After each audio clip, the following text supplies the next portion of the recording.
Warm welcome to visitors and some old friends. Really glad to see you all here. Um, yeah, it's time to study from God's Word. So when we study, we take notes so that we remember. It'll be funny if we tell someone later during the week that God spoke to me, and then when they ask, "What did He speak to you?" say that, "Oh, I forgot." So we are all forgetful people, so we take notes so we remember. Yeah. Um,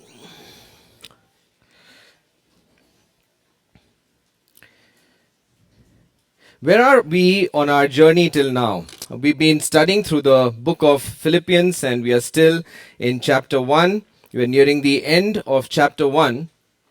And as we look at the life of Paul, and as we look at the accounts that are written in the Word of God about the life of Paul, particularly in Acts, we see that he did not have an easy life. Acts 9, it records his salvation, but by the end of the chapter, people are already planning and plotting to kill him. These are his own people, people who had earlier connived with him to go and get the folks who were following the Lord Jesus Christ, and he had gone on their behest, but now they were at him plotting to kill him, and he was forced to flee to save his life. Paul was initially rejected by the church at Jerusalem as well. The people that he thought will accept him now initially rejected him. And then on his first missionary journey, Paul was publicly opposed, contradicted. He was accused of blasphemy, and then mobs were stirred up against him. In Lystra, Paul was stoned to the point that people actually thought that he is dead, and they left him there for a dead man. He was forsaken by people that he thought were friends, but they were unfaithful to him. Paul actually struggled to find people that he could call uh, kindred spirit, people that he could partner very closely with in his mission. He tells Timothy that I have no one else of kindred spirit. Many of the churches into which Paul poured out his time and energy and his literally entire life, these people that he invested so much into, they fell into gross sin and wrong theology. And he had continual sorrow for these people. He had continual sorrow for the condition of his own Jewish brothers who still did not understand or know the truth about the Lord Jesus Christ. Many individuals he nurtured and invested in, they defected from the faith and went back, and he speaks about them that these people have gone back into the world. Paul was imprisoned at least 5 times in Jerusalem, Caesarea, Philippi, and twice in Rome. Paul summarizes his life in a sense in 2 Corinthians chapter 11, verse 23 to 28. I just want to read that out. When Paul is talking about his experiences, his difficult experiences, this is what he says. 2 Corinthians chapter 11, verse 23 onwards. I'm reading from the middle. He says, I have worked much harder, been in prison more frequently, been flogged more severely, and been exposed to death again and again. 5 times I received from the Jews the 40 lashes minus 1. 3 times I was beaten with rods. Once I was stoned. 3 times I was shipwrecked. I spent a night and a day in the open sea. I have been constantly on the move. I have been in danger from rivers, in danger from bandits, in danger from my own countrymen, in danger from Gentiles, in danger in the city, in danger in the country, in danger at sea, and in danger from false brothers. I have labored and toiled, and have often gone without sleep. I have known hunger and thirst, and have often gone without food. I have been cold and naked. Besides everything else, I face daily the pressure of my concern for all the churches. In a sense, there is Paul's circumstances that we read about just now. But on the other side, when we look at his attitude, it's absolutely the opposite. Paul says in Philippians chapter 1 and verse 18, the portion that we read, he says towards the end, I rejoice.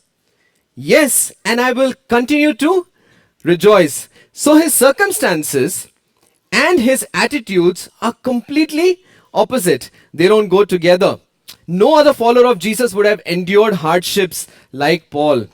Rejection by his own people, persecution, pastoral disappointments, physical struggles. And now, as we are in this book, the book of Philippians, he is writing from a place where he is under house arrest and he is 24/7 chained to Roman soldiers. The Roman soldiers get shifts of 6 hours each. So 4 Roman soldiers are doing this in shifts, but Paul is chained all through, right? 24/7, he's under chains and he has no clarity about his future.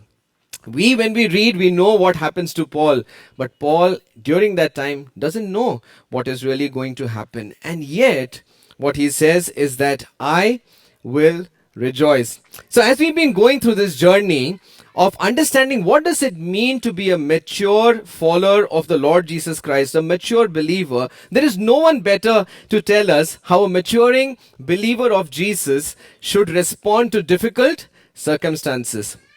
And it's important because the difficult circumstances that we encounter in our life, and we all do all the while, these firstly test our spiritual maturity, but secondly, they also have an effect on our spiritual maturity.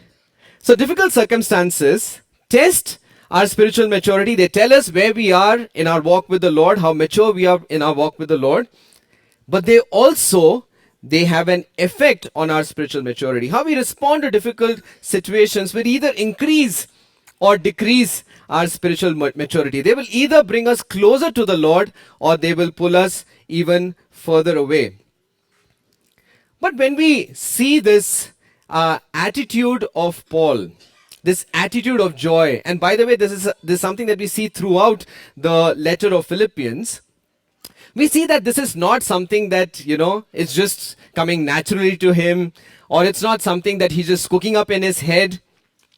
This is a deliberate choice. Joy for Apostle Paul is a choice that he is making because it is in spite of his circumstances. It's interesting that when we read verse 18, the way that he says, and because of this, I rejoice. So Paul is actually finding reasons to be joyful. He's finding godly reasons to be joyful. So as we go through this, let us see what are the reasons that Paul is finding in the midst of difficult circumstances to be joyful. In the last sermon, where Brother LD had shared with us in the previous passage, we've seen Paul talk about how he views his past and his present circumstances. With relation to his past, Paul says in verse 12, now I want you to know, brothers, that what has happened to me has really served to advance the gospel. He's speaking about what has already happened to him, all the persecution, all the suffering that he's gone through. And he's writing back to this group of believers who were very concerned for him and therefore had sent one from their midst, Epaphroditus, to check on Paul and to find out how Paul is doing. And now Paul, in his letter, he's encouraging them and he's saying that all that you've heard of me, about me, and all that I've gone through is true, but I want you to know that what all has happened to me in the past actually has served to advance the good news about Jesus out into the world. This good news about Jesus, more and more people are now getting to hear about it. He speaks of that in verse 12 here. So Paul is finding a reason. He's saying that yes, I did go through all of it. I'm not oblivious to it. I'm not wishing it away. But I know, I can see that there is something to be happy about, right? That had a good consequence. The good news about Jesus is advancing. Then we go on to see that in the present, he speaks about how he's having this personal attacks from detractors. People who should be actually partnering with him are speaking against him, are stirring up trouble, he says in verse 17, and they're doing it out of the wrong motives. But still, Paul says that there's yet another reason that I find, even in the midst of that detractors, these personal attacks, I can find something to be joyful about. And what is that? That Christ is still being preached. Christ is still being preached. And so he says, he ends verse 18 and says, and because of this, I rejoice. Because of this, I rejoice.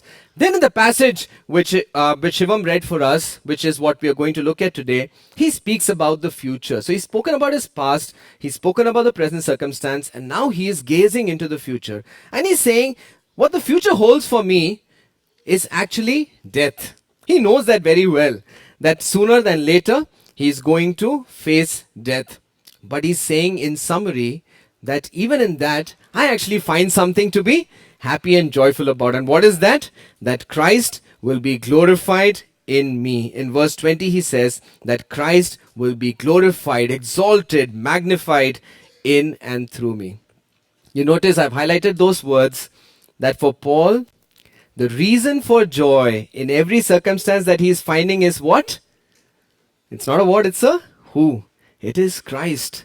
It is Christ. For him, that's the reason. The Lord Jesus Christ is the central controlling factor for Paul. Paul knows that history is culminating towards the day of the Lord. He speaks about it here. He's spoken about it earlier in Ephesians that we had studied. And hence, he knows that the Lord Jesus should be the deciding factor for every choice and every reaction, every emotion in his life. How he responds to every situation should be from that filter, because the Lord is coming soon. History is culminating towards it. Paul is saying that why should my attitude not also be from that lens? Paul then goes on to say that he is confident of being delivered.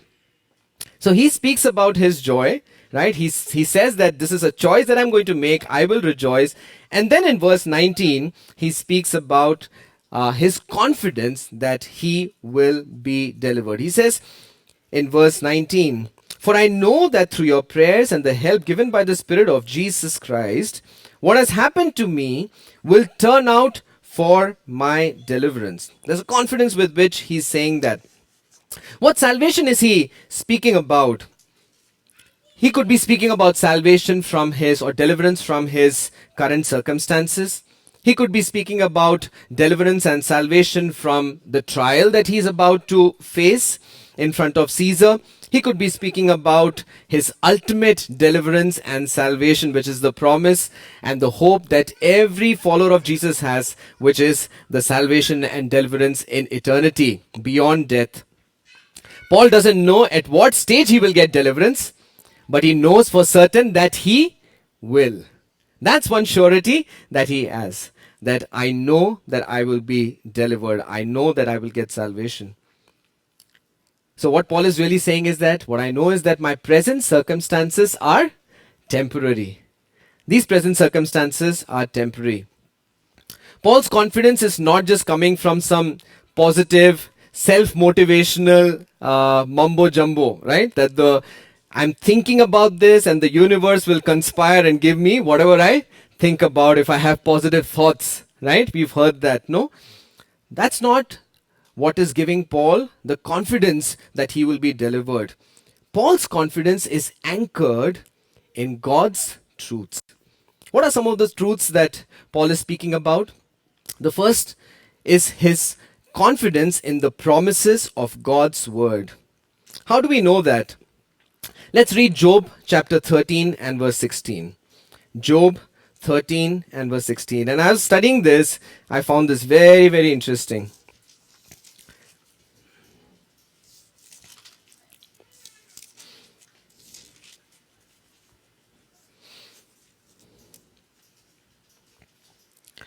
The book of Job, believed to be among the first books to be written in the Bible, or among the first books that were written and are now part of the Bible.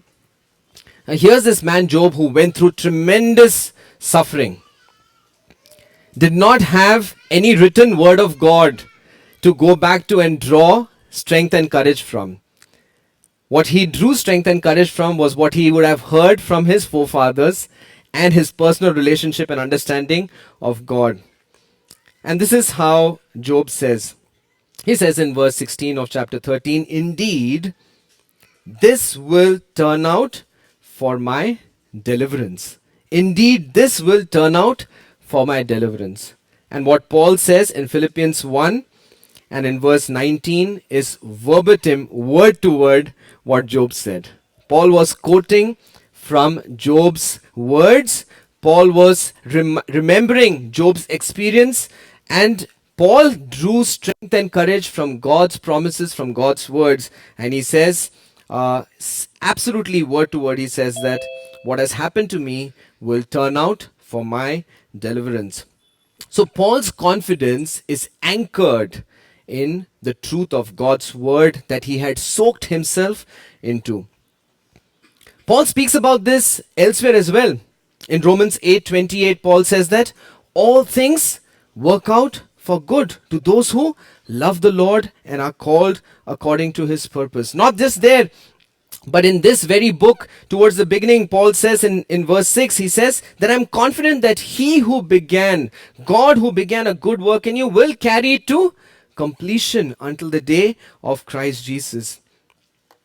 Paul's confidence in God's deliverance is coming on the basis of God's word. So that was the first truth that he's anchoring it in. What's the next truth that he anchors it in? It is in the prayer of other believers. Paul prays for them. We saw that in the beginning of this chapter. He says that I pray for you so many things. But this great apostle, the one who is mentoring this church, the one who helped these believers come to know the Lord, is also asking them for prayers. Paul says up ahead, in verse 19, he says, for I know that through your prayers, I will be delivered. What has happened to me will be a cause for deliverance. Paul knows that God works in answer to the prayers of his people. Paul knows that truth. Paul knows it from God's word. Paul knows that God has promised that when you will ask, I will answer. I will answer, and I will show you great and mighty things that you have not known, things that you have not imagined. And so Paul, in all humility, is asking these group of new believers, he's telling them, why won't you pray for me? Can you please pray for me? You remember the kind of people that were there in the Philippian church? Lydia, that slave girl, the jailer, right? All people from non-Jewish backgrounds, right? Completely new to the faith of one God, the faith of following Jehovah, the one true living God, right? It's a new experience for them, and yet Paul is asking them, can you please pray for me? Because I know that your prayers will definitely be answered. There's confidence in that truth of God's word. Next, he is confident that God's indwelling spirit will provide for him, will help him. What does he say? In verse 19, in the second part, he says that, for I know that through your prayers and the help or the provision given by the Spirit of Jesus Christ, what has happened to me will turn out for my deliverance. Paul knows that God is not only sovereign over our lives from the outside, He's sovereign over all of everything that happens in history. He's sovereign over everybody's life, everybody on this earth, every living, non-living thing. God is absolutely sovereign over every single thing. But Paul knows another truth, that this great God is living inside of me. He's living in the form of his Spirit now inside of me. For every person who puts their belief in the Lord Jesus Christ, God comes and dwells inside. Paul knows that truth. And so Paul knows that this great sovereign God will sustain me not just from the outside, but he will empower me from within. If you remember when we were studying Ephesians and we had come to that portion where Paul speaks about the power of God, I had used that visual illustration of a dynamite, right? Because that's the root word that's been used there. The power of God is the dynamis, right? And the word dynamo or dynamite, they all come from that. That's the kind of power that God is now placed inside of us in himself. It's not just something that comes by by itself, but it is because God lives inside of those who have placed their trust in Him. It is God's power working inside of us. And so Paul says that I know that there is this help which has been given inside of me, and through that provision, it will turn out for my deliverance. Finally, Paul also speaks about the confidence that he has in the plan of God. In the plan of God. He says that whether it is life or death, I know that my times are in God's hands. I know that my life and my eternity is secure in His hands, and therefore I have confidence that whatever happens, there will be deliverance. Whether I get deliverance from the present circumstance or not, whether I get deliverance from the hands of Caesar or not, whether I get deliverance eventually, I know that I will definitely get salvation and deliverance. So Paul, in a sense, himself summarizes this elsewhere.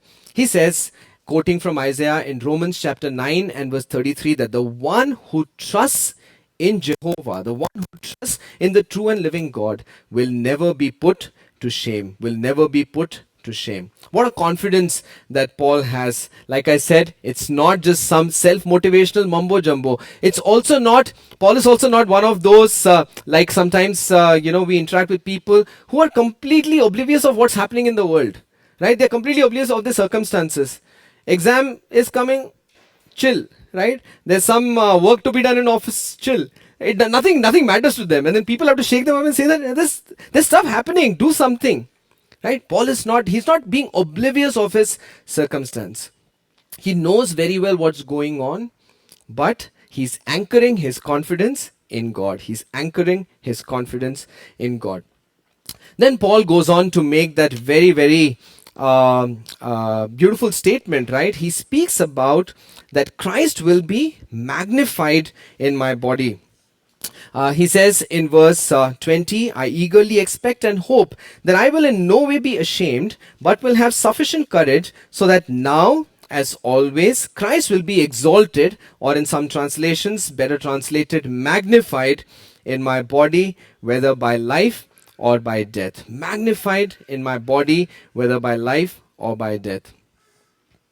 Paul is not carrying a passport picture of Jesus in his wallet, where occasionally, like some of us, like most of us, I think, he'll share about Jesus when someone asks.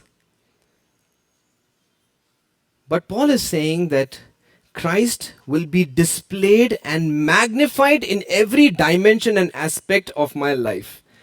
Everything about me that anyone sees, they will see Christ magnified.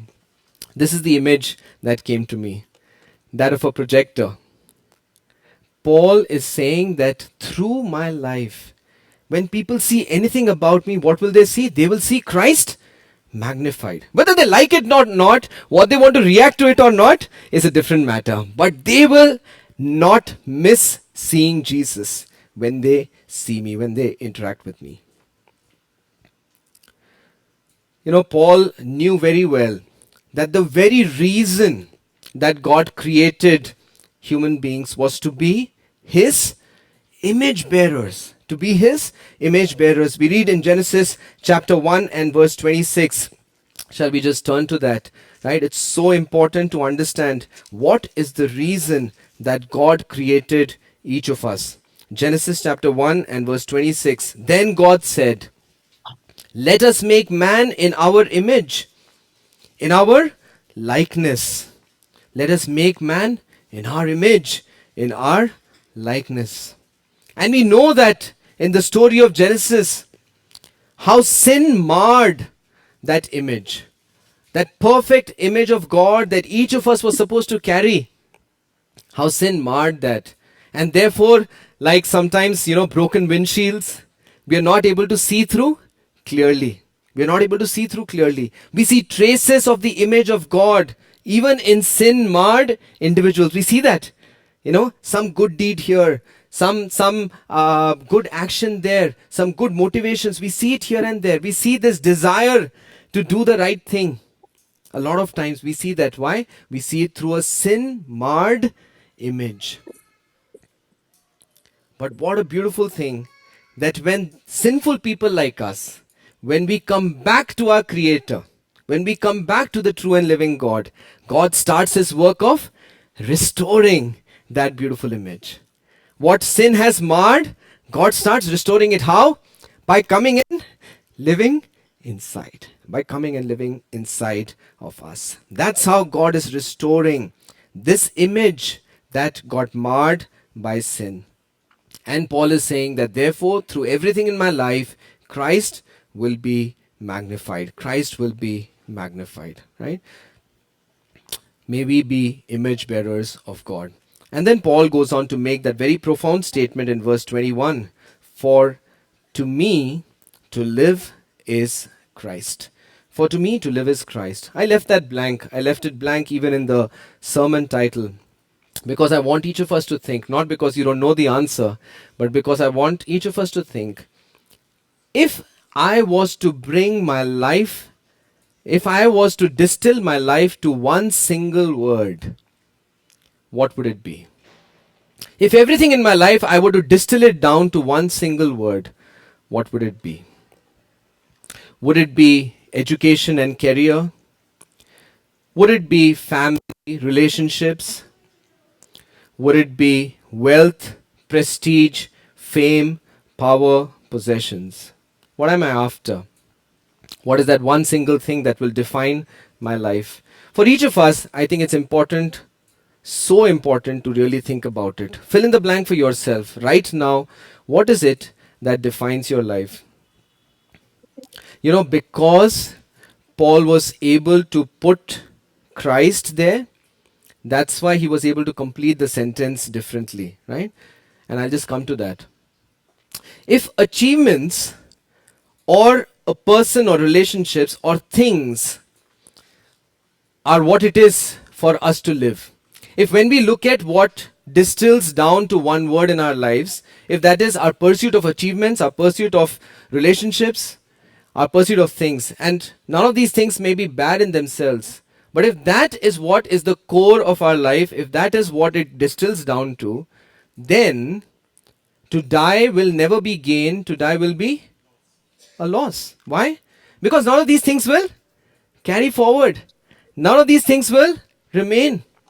Your achievements, you'll have to leave behind. The people, you'll have to leave behind. The things, the fame, the possessions, all of those things, we'll have to leave behind. Death will be a loss if these are the things that we are going after.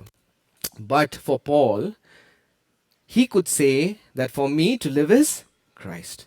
And therefore, to die was gain for him. Therefore, to die was gain for him, because that's the only thing that he is able to take forward beyond this world. Many of us, when we read this, we may say that yes, I put Christ in my blank, but if we think about it carefully, it is Christ plus something. Christ plus wealth, Christ plus other people, Christ plus possessions and things. So long as I can have the other things as well, then I'm good. Christ by itself, Christ by himself is not something that, satisfies us many a times. We just got to be truthful to ourselves and come before the Lord with that honesty. But like I said, for verse 21 to read as Paul wrote it, for me to live is Christ and to die is gain. Christ cannot share that blank with anyone else, with anything else. Those who truly live for Christ therefore have no fear of death, and they make the best use of life. So it's not like they're just waiting to die. They're also making the best use of their life here. In both their life and in their death, they glorify Christ. And that was Paul's attitude. That's what's got to be ours as well. What a challenge. Paul is saying that there are only two ways to go for me, and he's saying that there are only two ways to go for anyone else. It's either life or it's death. He goes on to say, if I'm to go on living in the body, this will mean fruitful labor for me. Yet, what shall I choose? I do not know. So Paul is actually saying that life versus death is a difficult choice for me. For most of us, life over death is not a difficult choice. It's a very quick answer. It's a very quick answer. But for Paul, he's saying it's a difficult choice. Life versus death. I'm torn between the two, he's saying. I don't know what to choose. And why is that? Look at what Paul's view about death is. Paul says a bunch of things about death. He says, firstly, I desire to depart. I desire to depart. That's the word that he uses. Now, depart, interestingly, it is a camping metaphor, right? It's about folding up your tent and moving forward to the next place. And Paul was a tent maker. So he uses the words from his profession and he says that death for a believer, for a follower of Jesus, is transitory. It's moving from this camp life now to a permanent resting place. He says in 2 Corinthians 5:1 that it's a place that's not made with human hands. It's a house not made with human hands. It's a house made by God himself. Eternal in heaven, Paul says in 2 Corinthians 5:1. So he's saying, a tent maker himself, so much better that I fold this up and I go to the permanent place that God has prepared for me. The second thing that he says is that it's to be with Christ. Look at verse 23 again. I'm torn between the two. I desire to depart, which is what we saw.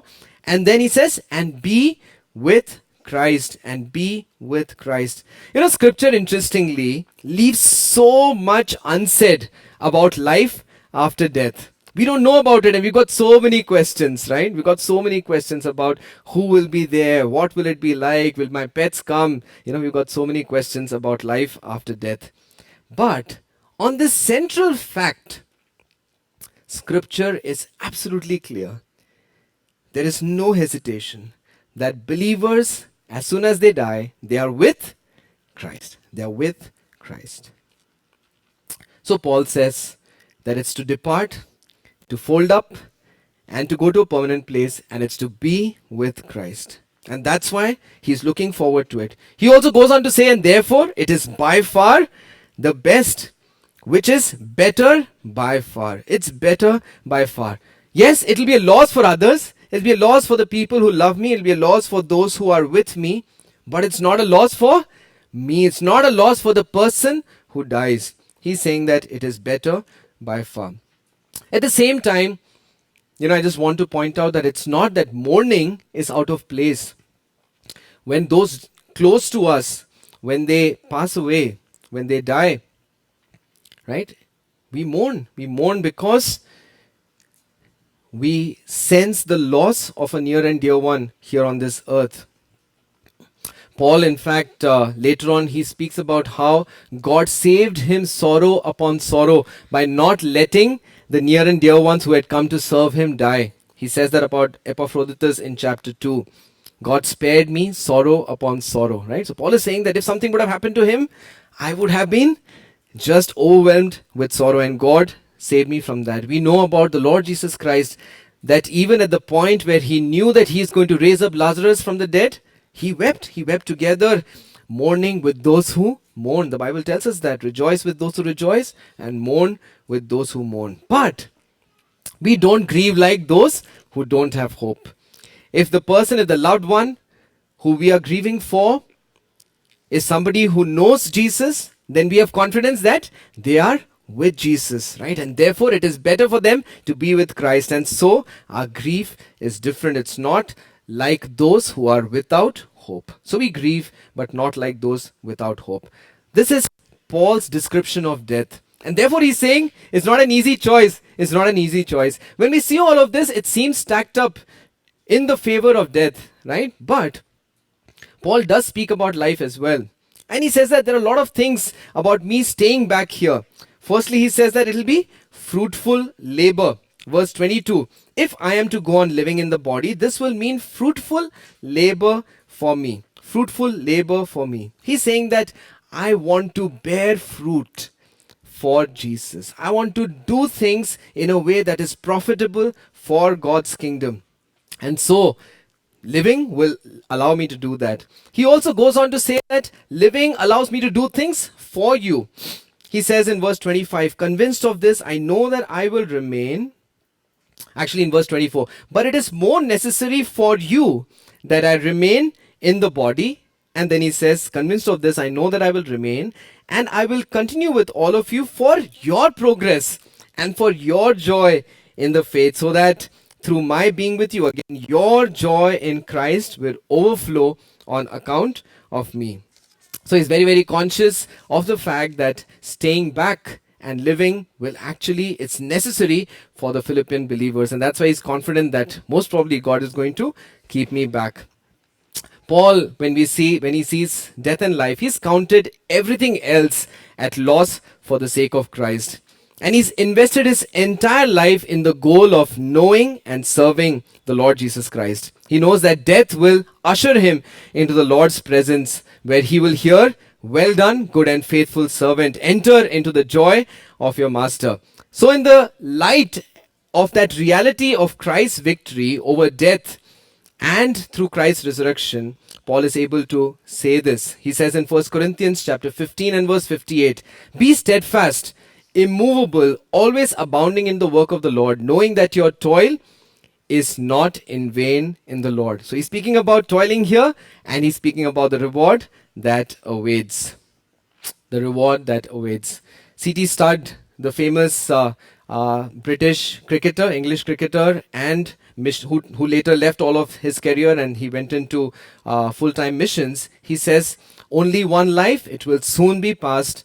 Only what's done for Christ will last." Only what's done for Christ will last. Such a beautiful way of looking at both life here on this earth and death, which is taking us to life in eternity.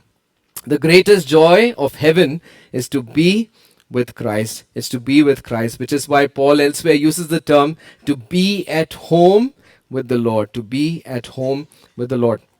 We sing a lot of songs of Fanny Crosby, who wrote, if I remember the count right, around 10,000 songs, right? I mean, anything which is beyond 10 suddenly seems very big, but the numbers that this lady has written is in the thousands. But she was blind. She went blind at a very young age. She said later in life that if she had a choice to again live, she would choose blindness over sight. And this is why she says, because the first face she would ever see would be of her Savior. Now, as we read all of this, I just want to now bring it to a conclusion. These are some of the key lessons. Firstly, Paul says that I will rejoice. And what's the lesson? That joy is a deliberate choice. It doesn't happen by itself. In fact, everything around us, the circumstances, will actually push us in the opposite direction. Right? It will push us towards despair. It will push us towards sorrow. It will push us towards troubles. But therefore, joy is a deliberate choice. Something for us to think. Do we find godly reasons to rejoice in circumstances? Can we start doing that as a practice? Can we start applying this in our lives? Like Paul, look for godly reasons. Look for Christ-centric reasons to rejoice in difficult circumstances. The next we looked at was Paul saying that I will be delivered. And we saw that his confidence is anchored in truths. It's anchored in truths. Now we can think for ourselves, is our hope on God's promises, on the prayers of believers? Do we stay cagey about things that we are struggling with? Or do we actually share and ask people, can you pray for me? Because I'm in a difficult circumstance. And if you pray for me, I know I'll be delivered from this. Do we have confidence in God's power inside of us? Do we have confidence in God's eternal plan, which is always for our good?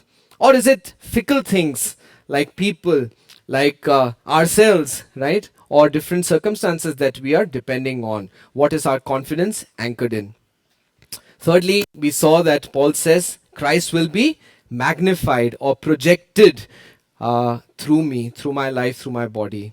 And we saw the lesson from that we are meant to be image bearers of God. So we can ask ourselves, what does my life's projector magnify? Through my life, what is magnified? What do people around me really see?